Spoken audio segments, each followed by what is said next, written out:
Good morning, good afternoon, good evening, good night, wherever it is you may be. I am in Kentucky. It is about afternoon, like 1:11. Truck is absolute mess with a bunch of projects going on, and we all know how those go. What you're seeing behind me here is I built this panel and carpeted it with gray, so somewhat looks decent. However, I want to cut it to be up to here, to be way shorter. And in this corner, I got to cut it at an angle because up there it doesn't fit. So basically what I did is I threw hinges here. And then when I have overages, shortages, not shortages because you wouldn't have that, overages and damages, I just throw them up here as well as my stuff, and then it won't fly down at me. And then if I don't want to use this, I'll just fold it down, and then this bed just folds back up. As you can see, there's a bunch of junk up there because we have quite a bit of work to do. As you can see, kind of been doing some. Got my drill, installed a new light up here, and now I'm gonna work on adding a switch right here, which is gonna be this guy, which is pretty similar to these existing switches. And then I'm just gonna run it through in here inside and to this light, because this light is very, very bright, as you can see. And when I turn on this one, it's kind of blocked off by this when this is up. But yeah, install that. And then also today, hopefully we get to it, we're installing a subwoofer, which is right here. It's just a little 10-inch kicker and got an amp. So the amp is gonna go right here, subwoofer is gonna go right there. I'm actually gonna swap these seats, and then we're gonna go roll with that. Got some wire. I want to kind of show you the difference between wire that comes in the kit and the wire I bought extra additionally. So the wire that comes in the kit is not exactly the highest quality, and to my understanding, I'm not an audio guy. You want to get copper, which this is called OFC copper, oxygen free copper. And I guess just to compare side by side, let's grab this. Company is called New Concepts. You can see that's copper, and then this is the OEM, what comes with a kit. And as you can see, that's a lot of aluminum. Kind of won't focus, but you get the point. Paid like 60 bucks for these New Concepts, KNU Concepts wires. Really good review. I bought stuff from them before and it did great. I'm gonna run these through the floor, and then at the same time, this is the fuse I decided to roll with, because this is the fuse I run for my inverter and it's been doing really good. Got some connectors here, and these are the crimping. This is the crimping tool. This is your bass knob, and the amp is under it. This is nothing fancy in terms of audio. This amp and this subwoofer was like 400 bucks. So if you're anything into speakers, subwoofers, things like that, that is not exactly a lot of money for something like that. And then the way I'm gonna run them into ground is I'm gonna use these grommets. So there's a nut right here and a little gasket. So you just drill a hole. And then this here, as you, let me see if I can hold this. As you tighten this, this squeezes the wire, so it makes it weather sealed into the floor. Plus it's plastic, it's never gonna corrode or anything. It's good. So yeah, I'm gonna run the wires there and then zip tie them to the rail underneath, because the exhaust is right here, so it is gonna get hot. But I figured this is kind of my best way to do it directly to the battery. And this fuse, I'm gonna try to install it somewhere inside the battery box, so it could be as close to the battery box as possible.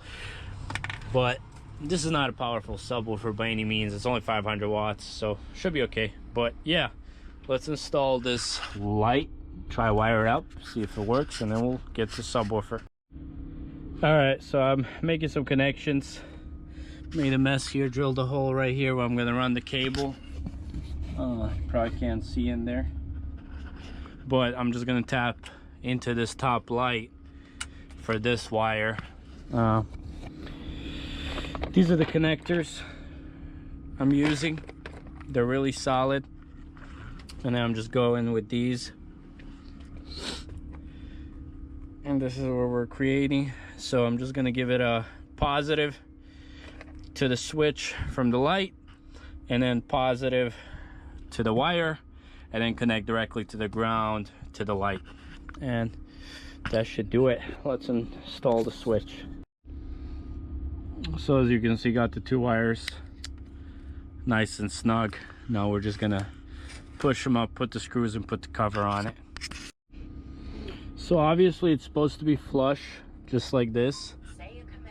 However, I don't have my multi-tool to cut a good square in, so I'm just gonna leave it like this until I get my multi-tool, and then I'm gonna cut up in there hopefully, and that'll look nicer. But yeah, I mean, switch is installed. I don't know how this is dirty. Need to clean this. Nobody even touches it up here. Like, it's crazy, these things just get so filthy.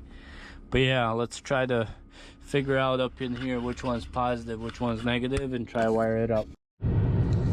All right, let's make some burgers. Put the bagels in there. Bagels with bagel burger is A1 in here. You gonna say hi? Hi. Where you at?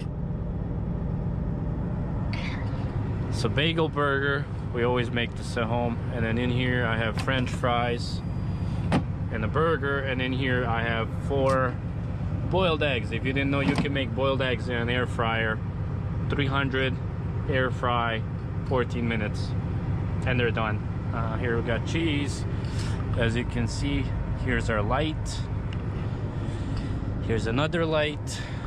It's very, like, that one is on as well because it's connected. But as you'll see, if I shut it off and turn on this light, even though this is blocking, when this is not blocking, it's still way more dull. So yeah, that's kind of what we did today. Did some other lights on the truck. I did not do the subwoofer. That's probably gonna get tomorrow. Have a bunch of trash and whatnot, clean that out, and yeah, we're gonna have our dinner and catch up tomorrow. Thanks for watching. You know, I really try not to spend money, but we do have a mess going on here. I was at Home Depot.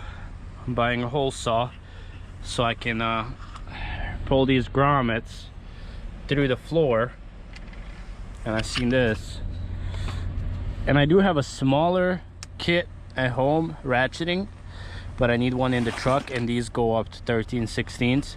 So I was like, you know what, I'm just gonna go ahead and buy this. So I bought this. It was like $59. It's usually like $130, and you get lifetime warranty. You just walk into any Home Depot and get a new one, so that's nice. This is the amp. It's just a cheap Rockville amp. What I'm gonna do is install the subwoofer. I do want to lift it off the ground a little bit, but I don't have anything right now, so I'm just gonna install it, and then later I can just put something under it and mount it up. But as far as how I'm gonna install it, because obviously subwoofer is gonna move, is I bought these brackets.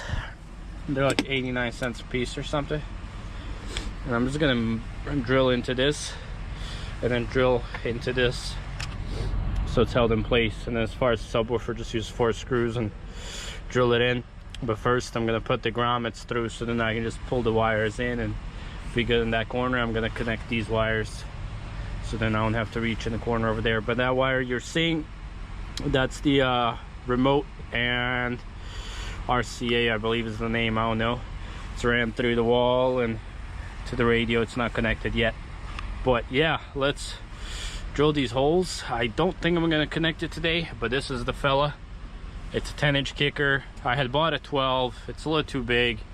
Doesn't fit here as good as I'd like it to, and this one fits better. And I don't know, I mean, I definitely, there's some nice subwoofers you can get for the money out there, but this just, I like the compactness of this.